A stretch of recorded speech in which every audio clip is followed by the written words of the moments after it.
Bonjour à tous et bienvenue sur Les mots magiques, la chaîne du copywriting en français. Je suis Selim Niederhofer, copywriter et coach en copywriting. Et aujourd'hui, j'ai le plaisir de recevoir sur cette chaîne Sébastien Bailly. Bonjour Sébastien. Bonjour.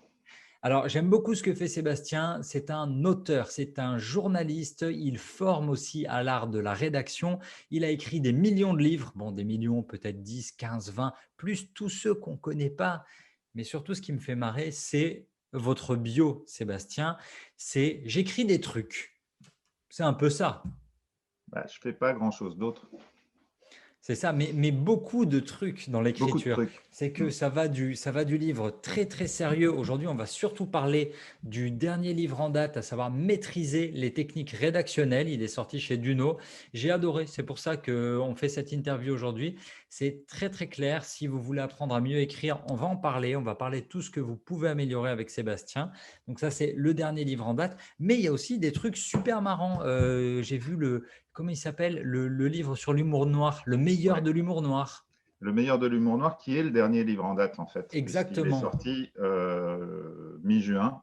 C'est une réédition d'un livre voilà, qui a 12 ans, mais c'est le dernier qui soit sorti en librairie. C'est ça, c'est la mise à jour parce qu'en 12 ans, il y a eu beaucoup d'humour noir.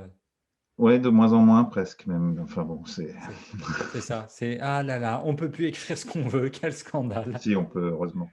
Ça va. Alors, ça va dans ce cas-là. Sébastien, maîtriser les techniques rédactionnelles. Pourquoi vous? Pourquoi ce livre? Pourquoi maintenant? Ça fait beaucoup de questions. J'envoie toutes les questions d'un coup. Ouais, Ça c'est va être le fait. Ça, programme c'est fait. À de moi. tout. Alors, pourquoi ce livre? Parce qu'en fait, j'ai des étudiants. Je donne des cours de technique rédactionnelle en licence, en master, et je cherchais un manuel à leur conseiller et je n'ai pas trouvé. Donc, en fait, je l'ai écrit. C'est le C'est plus aussi simple simple, que hein. ça. C'est le plus Voilà. simple Donc, parce c'est que d'abord, voilà. Le pourquoi il est là. Maintenant, parce que j'ai assez d'expérience pour que ça ait du sens. Ça fait 20 ans que je fais des formations aux techniques rédactionnelles. J'ai beaucoup écrit de trucs. Donc, je commence à avoir une petite idée de ce dont je parle. d'accord. Voilà. Et Et c'est ça, tout. c'est, pardon, j'allais dire, ouais, ça, c'est sur l'univers, dans l'univers francophone, il y avait pas un Ben, bon manuel, il n'y avait pas quelque chose qui vraiment, où vous vous disiez, OK, alors, je donne ça à mes étudiants, ça fait le taf. il y en a. Il y en a. J'ai une chaîne YouTube où je parle d'un livre sur l'écriture par semaine. Donc, il y a des livres sur l'écriture. Il n'y avait pas ce que je voulais exactement. Après, il y en a plein d'autres, heureusement. Il y a des choses passionnantes, il y a des choses un peu datées. Mais il n'y avait pas le truc qui me correspondait, en fait, qui correspondait à ce que je raconte. Ouais, c'est ça. Donc, il vaut mieux l'écrire, hein. Je suis assez d'accord. Voilà. C'est une bonne stratégie et puis ça permet de se donner un peu de se donner un peu de travail. Il a été écrit quand, le livre, là, pour parler vraiment d'écriture? Alors, il est sorti en novembre 2020 et il a été écrit dans l'année qui précède, en gros. C'est à peu près un an de travail, donc dans l'année qui précède. C'est un livre de 2020. D'accord, c'est un livre du confinement. Vous avez eu plus de temps? Alors, je l'ai commencé avant le confinement, donc ce n'est pas un livre du confinement, il n'est Oui. pas né du confinement, je l'ai commencé avant, donc voilà, c'était un projet comme. En fait, il y a une forme de banalité. Ça doit être mon 25e ou 26e livre. Donc, j'en écris en gros un par an avec des dimensions plus ou moins importantes. Donc, c'est une forme de routine. Ouais. D'accord. Mais alors, parlons de routine peut-être pour nos spectateurs qui lancent leur business, nos spectateurs qui veulent se lancer dans le copywriting. On a un peu les deux profils. Ils ont leur business où ils veulent apprendre à faire du copywriting, à devenir copywriter. J'utilise le terme anglais. Je n'utilise pas concepteur-rédacteur parce que, je ne sais pas, du positionnement peut-être. La question, du coup, c'est quand on démarre, là vous parlez de routine, on commence par quoi? Qu'est-ce qu'on doit comprendre? Moi, ce que j'ai bien aimé, c'est que le livre, il est chapitré, il est coupé de manière très simple en 6 chapitres, 6 gros chapitres. Et l'essentiel, enfin pas l'essentiel, mais le cœur, ce qui prend le plus de place, c'est les chapitres sur les mots et les chapitres sur les phrases. Est-ce que c'est ça le début? La première chose qu'on fait, c'est choisir les mots qu'on va utiliser. On part du début. Et l'idée de ce bouquin, c'est vraiment ça, c'est de se dire quels sont les soft skills, j'arrive pas moi à faire les trucs en anglais, euh, qui, qui servent vraiment. C'est-à-dire quoi que j'écrive, qu'est-ce que j'ai besoin de savoir pour y arriver? Et j'ai essayé, et c'est ce que j'essaye de faire avec mes étudiants, d'aller au plus près de l'os, c'est-à-dire au plus près vraiment de la base. C'est des trucs qu'on n'apprend pas parce qu'en fait, on n'apprend pas à écrire. L'usage qu'on fait de l'écriture dans le cadre scolaire, bah, on fait des dissertes, on fait des trucs, mais ça, on n'apprend pas l'écriture, en tout cas pas l'écriture de communication, pas celle qui va nous servir dans la vie professionnelle, que ce soit pour écrire un mail, une note de service, et puis un communiqué de presse, et puis une page de vente, etc. Mais on n'apprend pas ces techniques de base où on croit savoir. En fait, il y a un truc tout bête, c'est qu'écrire, tout le monde croit savoir. Bien Et en sûr. fait, il y a des techniques. Donc, on ne choisit pas les mots au hasard. Il y a des structures de phrases qui sont plus lisibles que d'autres. Au cœur de ce que je fais, il y a la lisibilité, c'est-à-dire m'assurer que le lecteur va comprendre ce que j'écris. C'est sous-titré hein, pour des textes clairs et efficaces. Clair, ça veut dire qu'on comprend. Efficace, ça veut dire que ça produit l'effet, l'objectif qu'on s'était fixé. C'est une écriture qui a un objectif. Ce sont Ça quoi peut être les n'importe objectifs lequel. du coup? Si vous pouviez détailler un petit peu. L'objectif, c'est raconter une histoire, c'est faire ressentir une émotion, c'est pousser à l'action. Et voilà, c'est pour en donner trois, mais c'est les trois plus courants. C'est ça que je vais essayer. Et puis, raconter une histoire, c'est très large. C'est informer, c'est de la fiction, c'est de l'information, c'est la même chose, en fait, dans la technique d'écriture. Et donc, c'est avoir une écriture qui sert à quelque chose. C'est très très large. Les techniques que j'explique servent autant au romancier qui va chercher à raconter un truc que au copywriter qui va avoir une page de vente à mettre en place. Après, si on veut aller plus loin, si on veut apprendre à rédiger pour le web, c'est le bouquin que j'ai écrit en C'est ce que j'allais, c'est 2003. 2003, c'était quand j'étais petit, ce qui était le premier livre sur l'écriture web en France. C'est autre chose. C'est-à-dire qu'on va appliquer ces techniques-là à des spécificités données. Bon, là, on se moque complètement des histoires de mots-clés, par exemple, de référencement dans mon bouquin. Ce n'est pas le sujet. Par contre, on va apprendre à faire une phrase, à écrire une phrase que les gens vont comprendre. Et puis, j'explique pourquoi ça ne marche pas quand on le fait autrement aussi. Bien sûr. Alors, c'est marrant que vous parliez de rédiger pour le web. C'était en 2003. Là, on est en 2021 au moment où on enregistre. Est-ce qu'on ne prévoirait pas une réédition, une amélioration? Est-ce que le web, il a changé? Est-ce qu'on écrit différemment sur le web en 2021? Alors, il y a un truc que je dis qu'il faut savoir, c'est que ce bouquin de 2003, il ne faut surtout pas l'acheter. D'accord. Ouais, ok. Voilà. Il n'a aucun sens aujourd'hui. Pour se resituer, il n'y a rien sur le référencement dans le bouquin de 2003. D'accord. On oublie à quel point les choses ont évolué, changé, etc. Donc, il y a tout un pan de ce bouquin, enfin, il n'a plus aucun sens. Alors, le refaire, le rééditer, pourquoi pas? Le truc, c'est que d'autres l'ont fait Oui. et que ce n'est pas forcément la peine de le refaire. Voilà, il y a le bouquin de référence qui est celui d'Isabelle Canivet chez Erol. Il y a le bouquin de Muriel Gagny chez Duno sur la rédaction web. Voilà, la suite existe, les mises à jour existent. Ces deux bouquins-là sont très très bien. Donc, je n'ai pas besoin d'y revenir. Voilà, je garde mon côté vieux gars qui a fait les trucs avant tout le monde et maintenant les gens le font mieux que moi. Donc, c'est très bien. Voilà. C'est facile à accepter ça, de se dire qu'on a un C'est la bouquin vie, ça. qui est plus la référence. Ouais. Alors, c'est la vie. Enfin, oui, enfin, ce qui serait terrible, c'est de se raccrocher au truc en disant c'est moi qui ai tout dit avant tout le monde. Enfin, non, ça n'a pas de sens. Effectivement, ça évolue. Moi, j'ai eu la chance de démarrer ma carrière professionnelle juste avant qu'Internet déboule. Donc, j'ai la chance d'être sur Internet depuis fin 94. Et à l'époque, j'avais déjà pas l'impression d'être dans les premiers, parce qu'il y en avait qui y étaient depuis plus longtemps que moi. Et donc j'ai cette chance-là, et cette chance-là fait que j'ai fait des choses avant, puisque j'étais là avant. C'est juste une conjonction de choses qui font que, il n'y a pas de quoi en tirer une gloire. Et puis après, c'est très bien que les gens prennent la suite. Si je fais de la formation et si j'explique comment faire, c'est pour que des gens fassent mieux que moi après. Sinon, je ne ferai pas de formation, je ferai autre chose. J'expliquerai pas, je garderai le savoir pour moi, surtout pas. Donc, non, dans la démarche, c'est oui, allez-y, quoi. Prenez, faites mieux et on progresse tous ensemble. Bien sûr. Alors, on parle, là, vous nous dites, vous êtes formateur. Vous, votre formation, comment vous êtes arrivé jusque-là? Parce que Alors, moi, vous avez été formé à la littérature, c'est ça? ouais, j'ai une maîtrise de lettres modernes.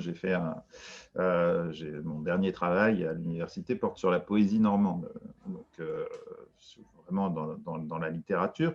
Par contre, l'écriture, c'est depuis tout petit.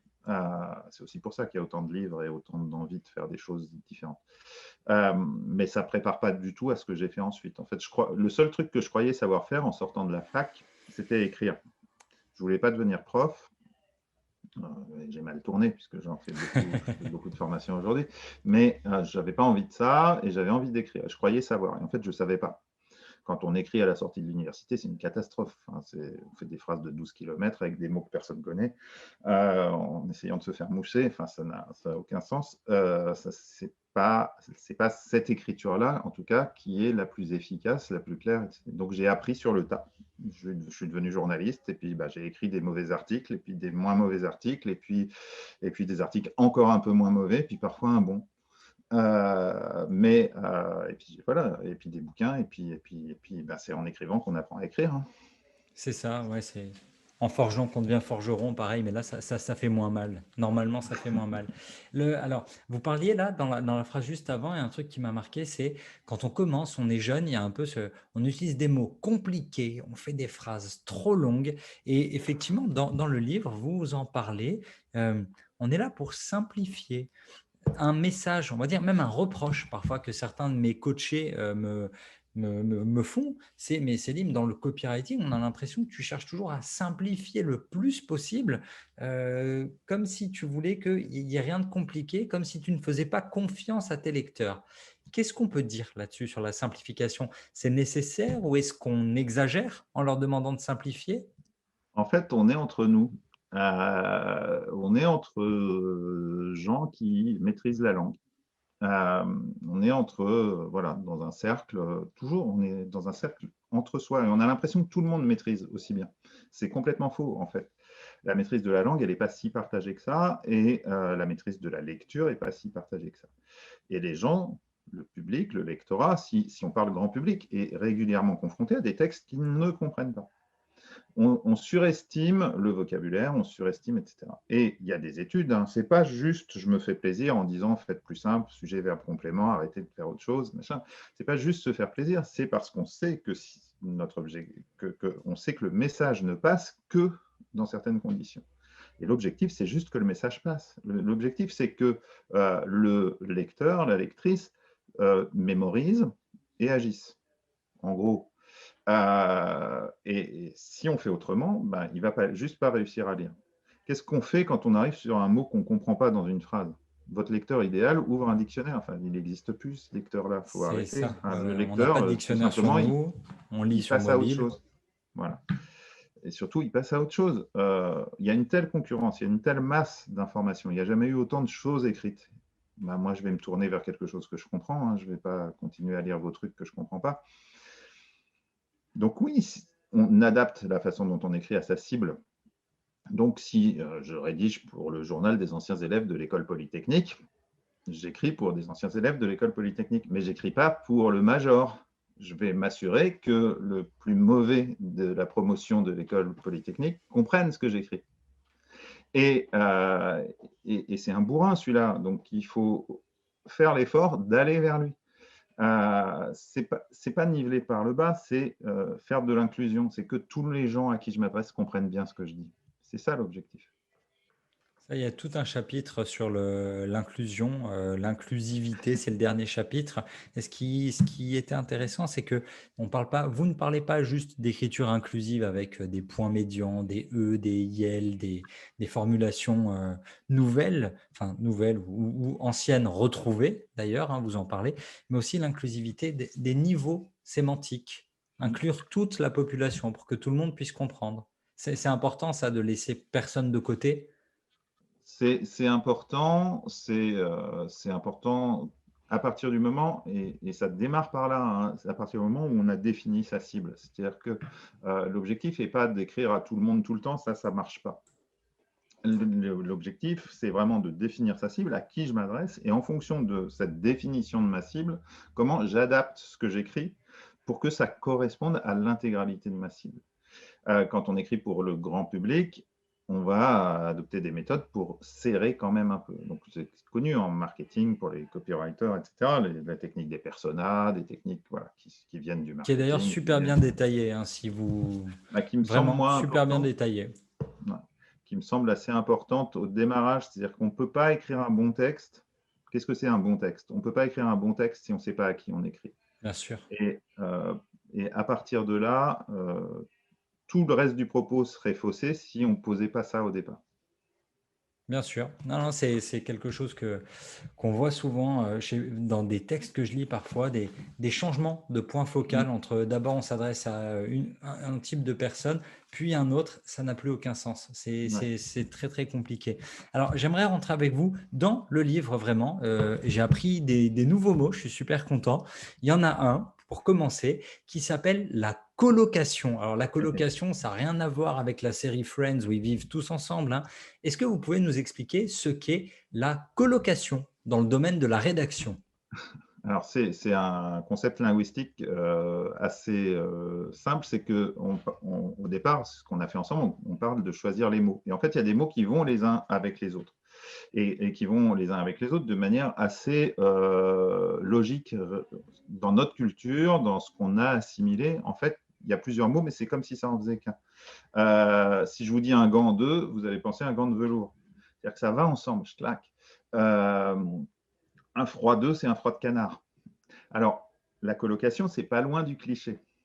Mais en fait, c'est ce qui fait qu'on a une langue commune, ces expressions qui font qu'on se comprend. Et utiliser des colocations, c'est utiliser des choses qu'on a en commun avec notre lecteur. C'est des choses qui disent, bah, tu vois, on est dans le même monde, on parle de la même façon. Alors en rédaction, on a tendance à dire, attention, il faut chasser les clichés, poum, paf, surtout pas de clichés. Mais le cliché, d'accord, on arrête les cerises sur le gâteau, on arrête ce genre de choses. On peut jouer avec. Mais la colocation, c'est dire on parle la même langue, on est ensemble. C'est pas, alors c'est en ça que c'est un peu friand aussi, mais on va, et ça, on peut les utiliser. Donc parler d'un froid de canard, c'est pas grave stylistiquement, c'est pas génial stylistiquement, mais ça dit, bah regarde, on parle la même chose, Ça, on parle la même langue. c'est super intéressant Et il faut parce que garder, pour moi, il faut chasser le cliché, ok, parce que tout le monde, on en a ras-le-bol, voilà. Tout le monde dit la même chose, mais la colocation, c'est ce terrain commun qu'on a et qui nous permet de faire société. bien sûr. Et j'y pensais en vous lisant, en fait, je me disais la colocation, oui, mais dans une page de vente, dans un message de vente, ça peut être super utile parce qu'on est là pour peindre des images. Imaginons, je sais pas, on est en train de vouloir vendre une polaire, quelque chose qui tient vraiment chaud. À un moment, on va parler du froid. Ouais, le froid de canard, à mon sens, il a sa place. Et stylistiquement, ce sera peut-être pas ouais, du Baudelaire, mais ça a sa place dans le message. Non, non, on ne trouvera pas le froid de canard chez Baudelaire, tant que je me Normalement, trompe pas. Mais dans ce qui nous permet de communiquer les uns avec les autres, dans une langue qui est la langue de la communication, oui.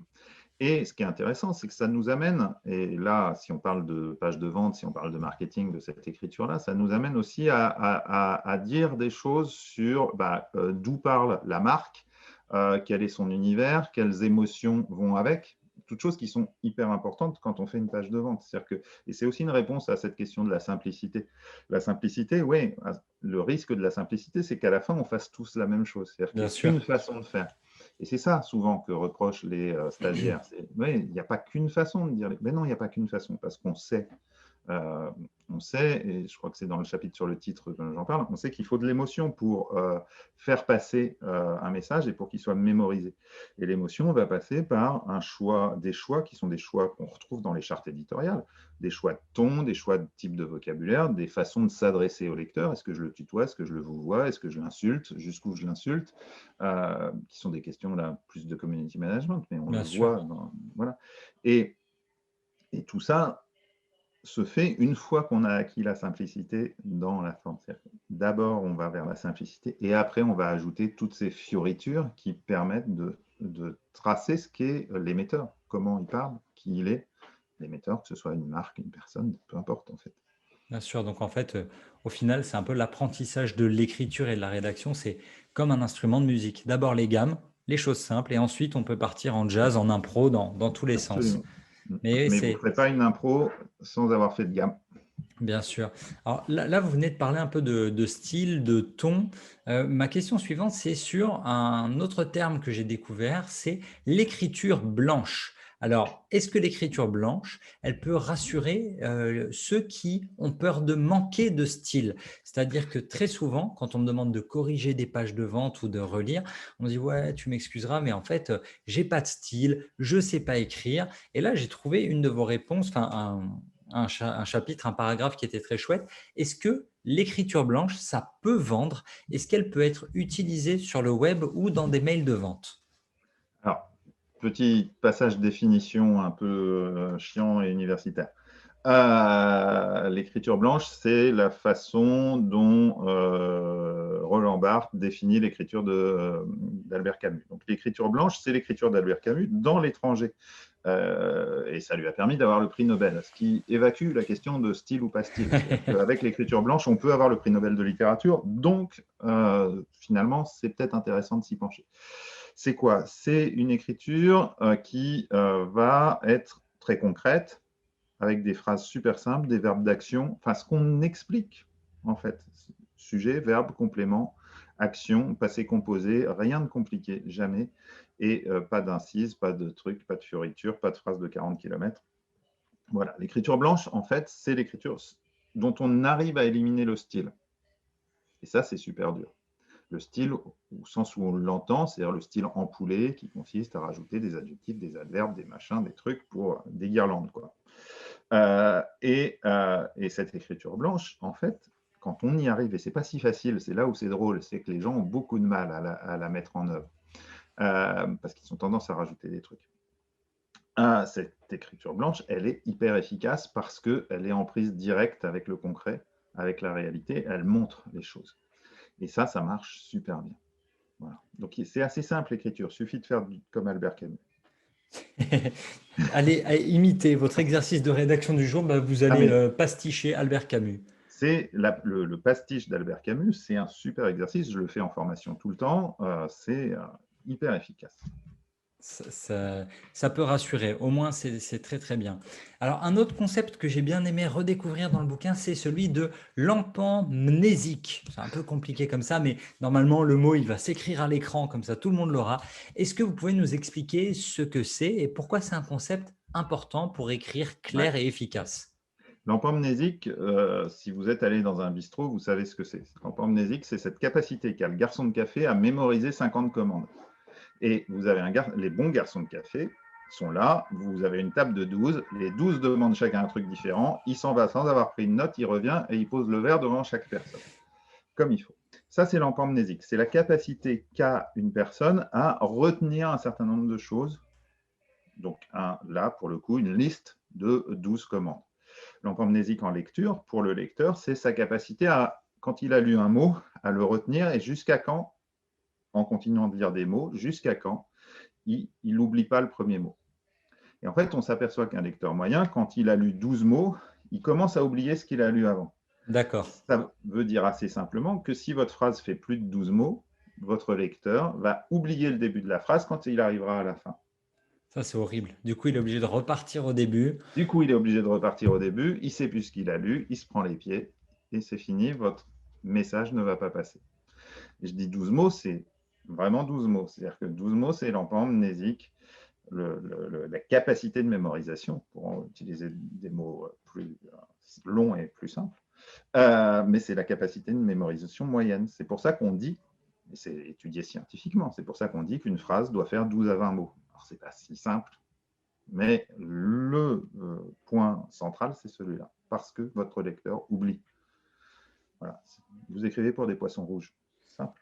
Hey, c'est ça, c'est pas dur à admettre, mais c'est que vu qu'on n'a pas nos lecteurs en face de nous, on ne Mm. sait pas, à chaque fois qu'on produit des textes, des mails de vente, des pages de vente, ça part dans le vide. On ne sait pas vraiment qui sont nos clients jusqu'au moment où on reçoit les commandes, jusqu'au moment où on reçoit voilà, Si on les reçoit. le paiement. Ouais, voilà. Pour ça, moi je dis quand. C'est pas si, c'est quand on les reçoit, c'est bon, on a le mail, on a le nom et on se dit: «OK, donc cette personne-là a été réceptive à mes phrases», mais du coup, on en manque effectivement des centaines qui, eux, sont Mm. passés à côté et d'accord, donc voilà, réduire la règle du coup, réduire les phrases, 12 mots maximum, parce que On peut sinon, faire un peu plus. On peut faire ouais. un peu plus. Mais Mais dans le livre, vous montrez quand même, il y ouais. a des passages, c'est imbitable. J'ai sauté la page, hein, non, mais parce qu'il y a des pages où vous montrez vraiment les phrases de 40 lignes, le Mm. lamartinisme, ces choses-là. J'étais là, ah, horrible. J'avais l'impression de lire des stagiaires parfois qui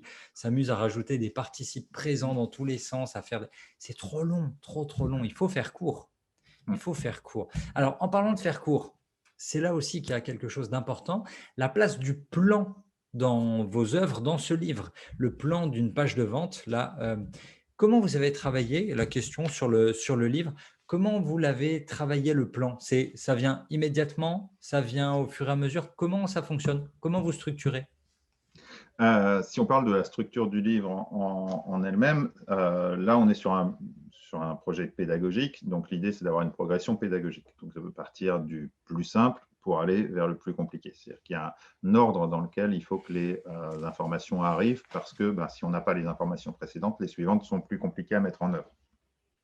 Donc ça, c'est un type de plan qui est un plan pédagogique qui est classique.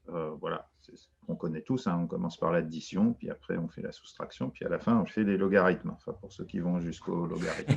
Voilà, donc là on est sur un plan finalement traditionnel, et ça pour moi, c'est celui-là, le plan de ce livre est assez simple, puisque voilà, c'est 20 ans d'expérience de formation, je pense savoir dans quel ordre il faut dire les choses pour que ça rentre. Ce n'est pas nécessairement le plan d'une page de vente. Si votre plan de page de vente, c'est au début, je vais t'expliquer à quoi sert le produit. Puis après, je vais t'expliquer en quoi il pourrait être utile. Puis après, puis à la fin, je te dis que tu peux l'acheter. Mais en fait, tu étais parti depuis longtemps, donc ça ne servait à rien. Il vaut mieux le faire dans l'autre sens. Te dire que tu peux l'acheter et en plus, ça va te servir à ça. Et voilà, j'ai tendance, alors je caricature et je vais trop vite, mais euh, voilà, mais il y a un ordre qui n'est pas nécessairement le même. Donc, il y a en fait, un type de plan correspond à un objectif. Bien sûr. Si l'objectif, c'est de faire passer un message, le type de plan idéal, c'est le plan en pyramide inversée. Si je veux vous faire passer à l'action tout de suite, il faut que mon call to action il soit accessible le plus vite possible dans la page. Alors, on n'est pas dans une logique de texte à proprement parler. La construction d'une page de vente, ce n'est pas que le texte. Donc, il y a des questions du X, il y a des questions, etc. Il y a d'autres choses que le texte à proprement parler qui vont permettre de répondre aux objectifs. Mais voilà, donc je détaille un certain nombre de types de plans qui sont plus ou moins utiles en fonction de l'objectif. Ça, et là, vous avez presque spoilé, vous avez presque déjà répondu à la prochaine question que j'allais vous poser. En page 105, là, on a un truc qui est vraiment génial. On est sur ce plan pyramidal. Donc, du coup, moi, j'ai fait le dessin de ma pyramide inversée. Et Moi, je donc, en regarde ce page que j'ai écrit. 105, on est sur des chiffres qui font peur pour ceux qui écrivent des pages de vente. En gros, il y a une étude de Jacob Nielsen. Si 81% des internautes regardent le premier paragraphe, ils ne sont plus que 71 au deuxième, 63 au troisième et 32 au quatrième. Donc en gros, moi je dessine ma petite page de vente 80 au début, j'en ai plus qu'un tiers, 32% à la fin. Du coup, waouh, comment on fait? Comment on fait? Quel plan? On ne peut pas. Comment on fait pour écrire une page de vente où on Mais, garde? Là, c'est vraiment au alors, moment où quand tu commences le copywriting, tu lis ça, tu te dis, ouais, mais attends, du coup, je fais comment? Je fais quel plan? mais c'est simple, hein. Puisque les gens sont là au début, il faut tout leur donner au début. C'est-à-dire qu'il faut impérativement que l'information que vous voulez faire passer soit dans les premières lignes. Voilà, ça c'est la réponse la plus simple.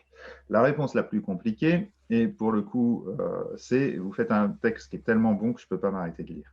C'est ça, le fameux Ça, c'est la texte réponse. hypnotique. Mais ça existe. Il y a aussi des techniques. Alors, elles ne sont pas forcément détaillées dans le livre, parce que je ne vais pas forcément jusque-là, mais c'est des techniques qui existent aussi. C'est-à-dire comment je fais pour arriver à une. Enfin, c'est pas la technique du cliffhanger, parce que ce serait trop simple, mais comment je fais voilà, pour pousser à lire, pour pousser à continuer, etc. Et ça, il y a des techniques pour ça.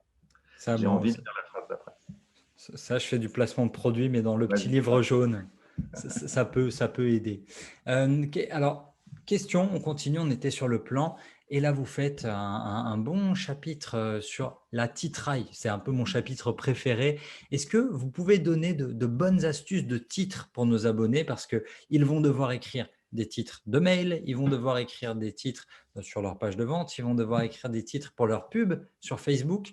Comment? Alors, ce qui est important, c'est qu'il n'y a pas que le titre, on parle de titraille en général. Et racontez-nous un petit peu. Qu'est-ce qu'on peut Alors, raconter là-dessus? plein de choses, parce que c'est un vrai sujet, c'est une vraie difficulté. Et voilà. Donc, on peut dire ce qu'il faut faire, ce qui marche à tous les coups, par exemple. Enfin, ce qui ne marche pas. En fait, c'est une expérience que, que tout le monde a, que tous les gens qui nous écoutent ont. Quand vous allez au resto, vous avez le menu. C'est de la titraille, le menu. Et donc, dans ce menu, on va vous promettre un truc. Et donc, selon le type de resto dans lequel vous allez, le menu est écrit différemment. Et donc, un jambon coquillette, le jambon se transforme en effeuillé de cochon des Landes. L'effeuillé de cochon des Landes, c'est du jambon. À un moment, si vous essayez de vendre de l'effeuillé de cochon des Landes, vous avez intérêt à être au niveau de ce que vous promettez. C'est-à-dire que votre truc, ça a intérêt d'être un effeuillé de cochon des Landes, quoi. Si vous vendez du jambon, appelez ça un jambon, quoi. Et la déception que vous avez quand vous commandez votre effeuillé de cochon des Landes et qu'on vous sort une tranche de jambon, je ne vais pas citer de marque, qui sort manifestement d'un truc sous vide et qu'on vous a posé dans une assiette avec 3 coquillettes mal égouttées, eh ben, là, vous avez de la déception. Donc, le premier truc du titre, c'est de ne pas faire de promesses que vous ne tenez pas. La promesse non tenue, c'est déceptif. Alors, vous allez gagner du clic, hein, on les connaît tous. C'est ça le problème. Enfin, le titre putaclic du web, il y en a moins. J'ai l'impression qu'il y en a moins. Ou alors, je vais à de meilleurs endroits maintenant. C'est ça. Donc, le titre, c'est une promesse. Et ne promettez pas autre chose que ce que vous allez donner. Et si c'est un jambon que vous vendez, dites que c'est un jambon. Et après, vous allez argumenter sur la qualité de votre jambon, ou pas. Sa principale qualité, tant qu'il est très très mauvais, mais pas cher. Donc vous n'allez pas dire qu'il est mauvais, vous allez parler du prix. Mais voilà, après, vous allez argumenter sur la qualité. Mais ne faites pas de titre. Le premier truc, c'est pas de titre déceptif. C'est de ne pas prendre le lecteur pour un jambon. Voilà. J'étais obligé. Wow. J'étais obligé, pardon. Un truc comme ça. On aurait pu préparer un truc. Et donc ça, c'est la première chose. Et ensuite, ça veut dire quoi? Ça veut dire que votre titre dit ce qu'il va y avoir dans le texte. Et ça, c'est difficile à comprendre pour plein de gens. C'est-à-dire que votre titre, c'est une annonce. Roger Federer a gagné un match de tennis. Le titre, c'est Roger Federer a gagné. Et la réponse du stagiaire, c'est ouais, mais si tu mets tout dans le titre, les gens ils vont pas cliquer. Oui, enfin, si tu mets rien dans le titre, ils cliqueront encore moins. C'est-à-dire que clique ici pour savoir qui a gagné le match, c'est pourri. Enfin, c'est ça ne marchera pas. Ça marchera pas. Ça marchera à la marge, vous pourrez avoir l'impression que ça. Voilà. Mais en fait, non, parce que vous perdez le lien de confiance, vous ne construisez pas dans la durée. Ça ne fonctionne pas. La presse People fonctionne beaucoup comme ça, hein, sur des titres. Vous ne devinerez jamais la nouvelle coupe de Kim Kardashian.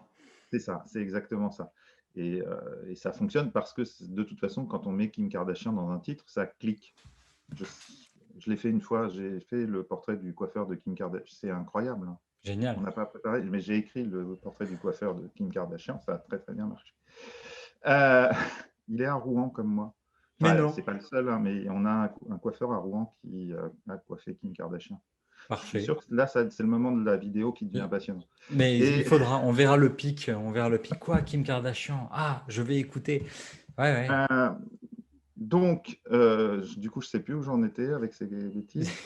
On était aux lois du titre, un peu célébrité. Le titre, c'est la promesse et c'est l'information principale.